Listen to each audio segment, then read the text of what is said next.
Hey, Composing Gloves here, and today I'm going to answer the following problem with subbasses. So I'm expecting that you have a good listening area, you can properly represent the spectrum, you have good headphones, and you know a little bit about digital audio. So the problem was someone emailed me and said, hey, I'm trying to make this subbass, but it clicks between the notes. And they said, I turn on OSC3, I turn down, let me turn off, I have a Maximus on over here. Oh, it's off, okay. I turn down the oscillator 1 and 2, so I have this. And then let's turn off that envelope. And then I turn down the chorus so I get a subtone. But there's a couple problems. So first off, we notice there's this ringing sound. The ringing wasn't mentioned, but it's actually going to become a fundamental issue we have later. And we also have this click. Listen to the click. We are going click every time we hit a note. So every time we hit notes, we're going to have these clicks. And we say, well, that's not cool. I can accentuate this with Maximus. So that obviously, when I bring out the issues a little more clearly, we say, wow, that's super not cool. Who invited this to the club? So then we say, okay, I can fix this. I can try to fix it. So first, we might go, let me try and do this with an ADSR. So we go in here, we turn on the ADSR. But if you listen now we have this like buzzing sound. There are reasons for that. I'm going to explain them. We're going to go actually pretty far down this rabbit hole after I explain the solution. So we say, oh, well, this isn't going to work, but we can make it a lot closer. But now we have this sound. So maybe we'll bring our decay out and change. It seems to work when we get the release, but now we have to settle with a really long release. Maybe we could change the tension. And we can get a number of situations that sounds close to what we want, but we will inevitably always be foiled. We will not be able to do it. And I'll explain why in a little bit. So what's our solution? Well, our solution is we need something. So OSC3 has no anti-aliasing, which means we have aliased frequencies, which is where the buzzing problem comes from. And there's no way to phase sync anything. So that's another problem. The phase is rolling. And so those are actually our two fundamental issues. We have no way to deal with this. So the rolling phase isn't a big deal if this thing had oversampling, but it doesn't. So that basically means we've always got this noise in there. And so no matter what we do, another problem is when we grab the ADSR, this actually works on a series of filters that's happening to make this thing do what it's doing. So we'll talk about that in a second. So we're going to go over here and we say, I'll do it with Citrus. And you can actually quite easily. So all you have to do is turn on Citrus, turn on a sine wave. Make sure, actually, in Citrus, you don't really need oversampling. The fact that this doesn't have oversampling is still sort of arbitrary. Like, where does the oversampling take place? How does the oversampling take place? There's a whole bunch of extra sort of details that actually goes a long way towards the specific sound, the specific type of crunch it generates, the kind of aliasing we get. So we say, okay, well, we turn it on and we say, hey, problem fixed. So we turn on our volume envelope. Because if we have our volume envelope off, we have the exact same issue. We say, jank, dude, but then we turn on our volume envelope this time in. It works. Now, a couple things that you should be aware of when you do this. So I have a fast decay and a fast attack and a fast release. And that's because, or I guess this would be considered a decay. No, that's the release because the sustain is right here. So this is the release. This is the decay. So these changes that we're making have to be within about 0 to 20 milliseconds. And that's because we can detect sounds that sound apart by, it's called the Haas effect. It's covered in my critical listening series. Just go check that out. But basically, because of the Haas effect, we can only make changes really in this range. And the same goes for the release. If our sine wave, think about a sine wave. So here's a sine wave, right? If our sine wave suddenly jumps to on, that means there has to be a slope that is steeper than the sine wave's actual function. This sine wave's amplitude would be like, whoop, it would look more like a square wave, which is why we get that sudden click. And then when we release it, the same problem happens, turning off. And so, because the amplitude is going to 0, so it's actually going to this middle. Well, it's not. It's a little bit more complicated because this is the function. But basically, we have these sudden spikes, and depending on where they actually happen in the period of the waveform will determine how severe it actually is. So we could actually avert things by manipulating phase and other mumbo jumbo. But we could just use a volume, make sure it's within the Haas effect range, and we're good to go. Problem solved. So let's talk about why this wasn't working, because this is something I get questions like this all the time. And a lot of the times it's because people don't understand basic digital filters and how they work. It's the same reason this doesn't work is the same reason why when you put a fruity parametric EQ2 and you run signal through it without touching anything, it'll sound different. Very, very, very slightly. And it also depends on the content you give it. We tend to think of filters as things we can just drag and pull around. But in reality, they're actually super, super complicated ordeals. There's like 1,000 ways to deal with them. There's all these different ways to design them. And to design a filter that can do this is not the same type of filter, not even in the same ballpark type of filter as the type of filter that allows you to do a tension control like this. And so these are very, very different topics. So first we have the problem of aliasing with the OSC3. And let's make a couple notes about this aliasing. Now, another note, while I have Maximus on, and aliasing is covered in my digital audio basic series, because I'm going to be just tossing out terms. This is going to be sort of a more advanced thing. A lot of producers don't even know half this stuff exists, but it doesn't stop them from making great music. So there's that. So we have Maximus. When I turn on Maximus, it's unfair. It will exaggerate problems, but it actually will add problems that didn't exist in the first place. And I could pull up a number of plugins that would do the same thing. So we're not going to worry about the fact that it's adding problems. All we're going to use it for is to magnify problems. Let me just give you a quick demonstration of what I mean. So if I play it, we're able to bring up like the crap we don't want. But check it out. If I just turn on linear phase filters, like that's like way, way louder than it was before. Like, look at that. It's ridiculous. So you don't put stuff through Maximus if you want the phase relationships to remain the same. You don't put it through most any plugin if you want that. But Maximus is, because it's using multi-band capabilities, it's actually kind of notorious for that. Things like the multi-band compressor will actually perform better in this respect.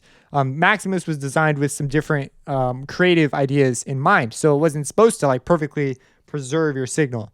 But if you use it for like mastering, that's sort of a questionable decision.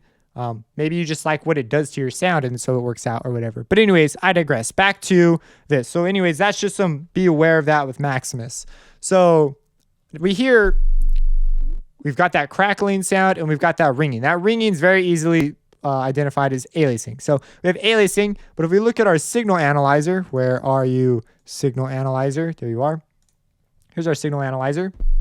We see we've got all these extra frequencies. You might be going, where are these things coming from? So aliasing, right? We have frequencies above our sample rates capability to represent them above the Nyquist frequency.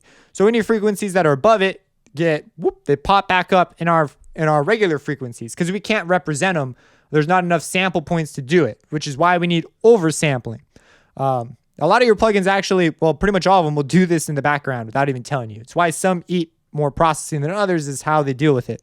So you bring in, so the frequencies will pop up, but what's more is you'll have negative frequencies. So here's like 0. You have frequencies over here and negative frequencies just flip over into the positive range. So you have all those too. And so now you have this hodgepodge of crackly things you're dealing with. And because of that, we wind up with this, but it gets more complicated because we're like, well, this is an awful strange deal. Some of this seems to develop and close. Like there seems to be an envelope to the noise. It's like, what the heck is that? So we say, okay, if we go to the answer lies largely with this envelope, because as soon as we turn this off, it goes away. So we know it has to do with these points. That's generating our envelope. And you deduce this, but you say, but why is it behaving that particular way? So we could do an experiment. Let's try moving the attack over. It smears it. We would sort of expect that. And then maybe we could change the decay. And we say it still sort of develops the same way. Let's try changing the tension on the release. And we say it still develops the same way. So some of these moves don't do anything to change what's going on here. And so we say, well, this is an interesting thing. As long as there's signal, it seems to do this. And the reason it is because what you've commonly thought was a filter actually isn't like what I'm going to talk about as a filter is fundamentally different than what you're used to as a filter, as a music producer. So yes, a filter So a filter is something where you send signal in, and remember, we're dealing with samples. Everything is discrete. It doesn't become analog until it gets converted. And so there's a whole bunch of, that's a whole nother story that could introduce new problems. But basically, because we're dealing with discrete points, things are done differently. We manipulate discrete points to create filters, and it's actually done through phase shifts. So it's a really interesting deal. But essentially, the filters that you can move around and as like low pass, high pass are really complicated, crazy filters. And then these are like tiny itsy bitsy basic filters. And these basic filters allow us to control things over time. And they're not used to really filter in the way you would think. They're used to sort of, in this context, to create this shape. So if we were to turn our attack over and we say, well, this is a line, right? First off, this is strange in the analog world. Most things sort of behave exponentially, and that's useful because the way we hear things is exponential, and so they sort of match up, or logarithmic, the inverse of exponential. So it's logarithmic. And so, okay, we say, all right, but what about shapes like this? How do we get these shapes, And the way it happens in this case is it's actually modeling the analog counterpart by using a filter. So the way an analog counterpart does this is it goes through a capacitor and a resistor, and it causes the charging, and then when it gets released, it meets resistance and all this stuff, and it ends up creating a shape like this in the analog world. Well, in the digital world, we use a single pole filter, and a single pole just means it's been delayed by one sample. So we have a single pole filter, and there's a couple other mumbo jumbo in there, but it will create a shape like this. And what's interesting about this is this will actually color your signal, but it happens so fast. Normally it's a non-issue. But in this case, we're dealing with a very fast signal. And so when we combine that with our single pole filter, we can begin to hear how this behaves. Now, if you were to listen to like a first order FIR filter, so with like a feed forward and a feed forward loop or something, you would get very similar response if you multiply like the filter's coefficient. It's getting all abstract now. You know what? I'm going to back up, and I'm just going to say, when we change this tension, we're essentially going to change the way the sound sounds as it goes through this filter. And the filter is not like a low pass, high pass. Some parts of this filter will sound like a volume control, where it just is changing the volume of our signal. Other parts will sound like a high pass. Other parts will sound like a low pass. So if I play it and just listen for how the noise changes. Oh, let me also I'm like, what the heck? Let me take this up a little bit more.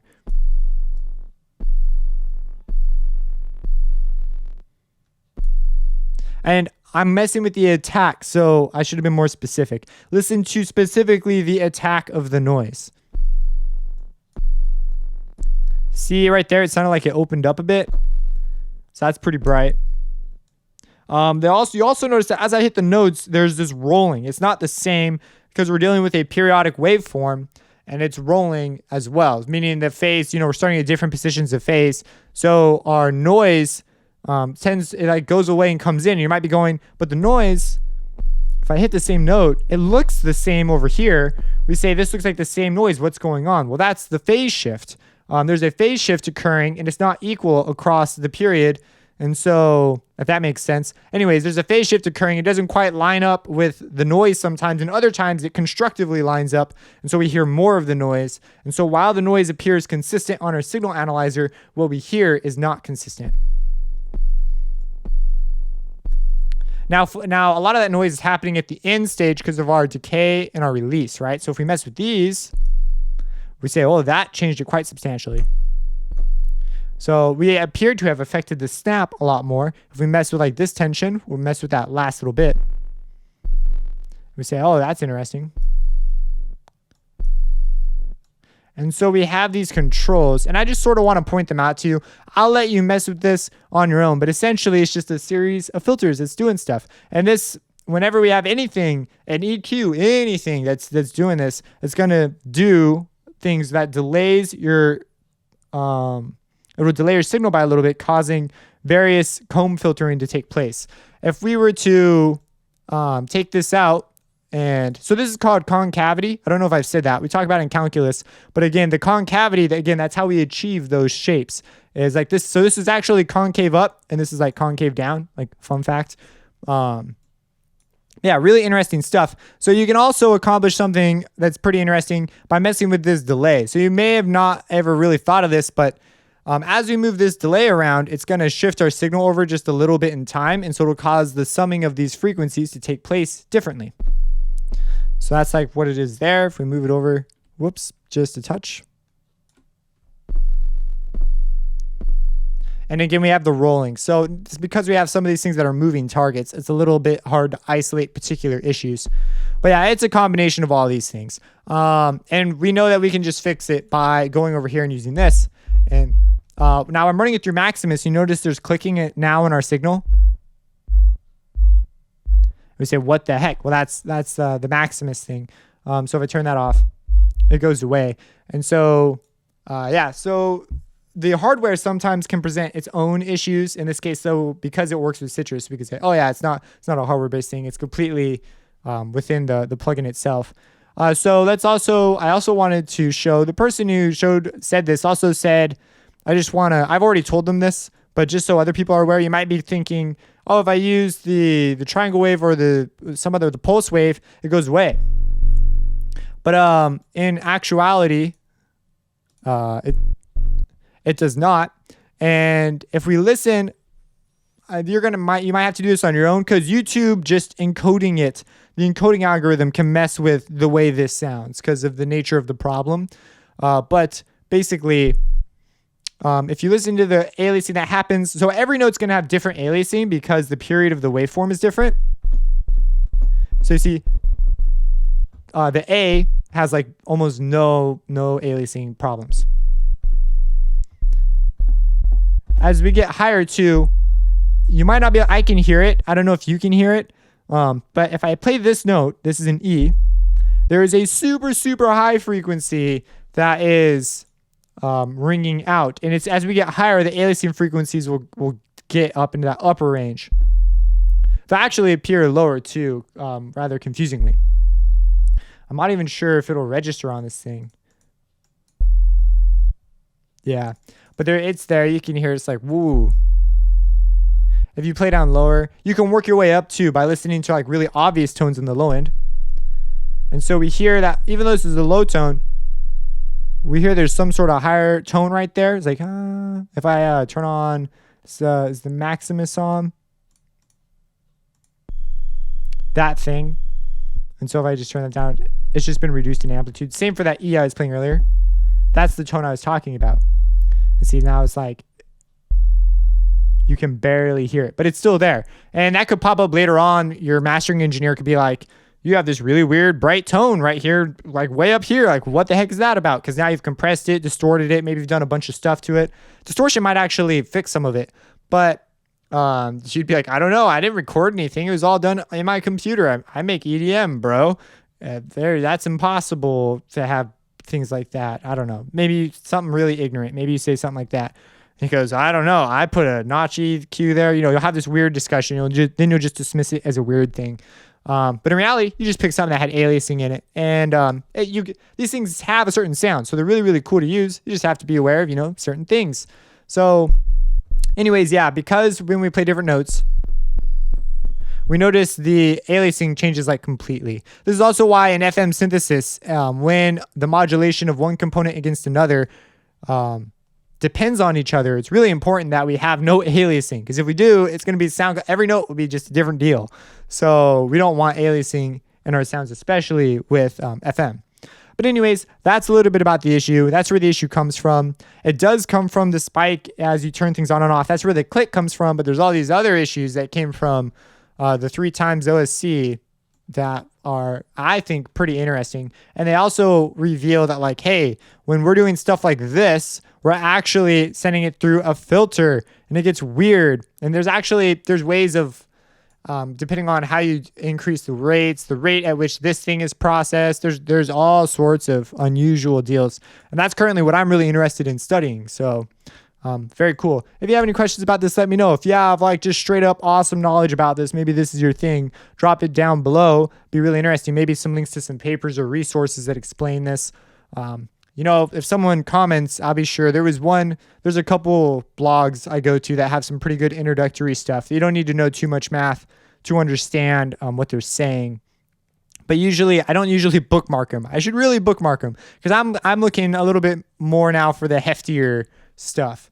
So yeah, if you have that too, that'd be kind of cool.